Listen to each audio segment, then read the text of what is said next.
And we've got Fox Carolina First Alert meteorologist Adam McWilliams here. And Adam, will the risk for fires continue into the work week? Well, the good news is, Christina, we're going to have that threat decreasing. In fact, this evening was the last evening that we were under that increased fire danger. These are the wind speeds right now. And when we came to you last night, we had winds gusting over 30 miles per hour in North Carolina and South Carolina. The fires were raging, and that wind was not helping anything. The winds have calmed down a lot now. These are the current wind speeds: 7 miles per hour in Asheville, 5 for Greenville, but you see calm at Clemson, calm at Anderson, calm at Spartanburg. So this is definitely some good news. This will give firefighters a chance to get a leg up on some of these fires around here. But the high fire danger will continue at least through this evening, but like I said, I think it's pretty much over for now.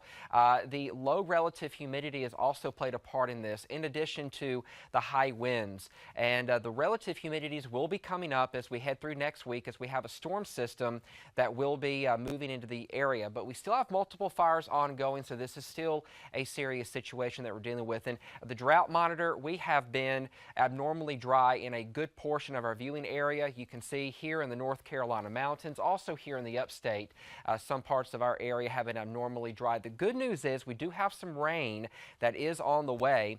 There is the threat of a few severe thunderstorms, but the latest guidance, like we showed you last night, has been trending towards a less severe weather threat for our area, because this will be coming through overnight Tuesday into Wednesday morning. A line of storms, and with a lot of wind energy that we have in place, that could translate to the ground and cause some damaging winds. We're going to be keeping a close eye on that, but overall the severe threat is decreasing. But the good news out of all this, we should get some beneficial rain around here, and I'll show you how much rain that we get coming up in just a few minutes. Christina?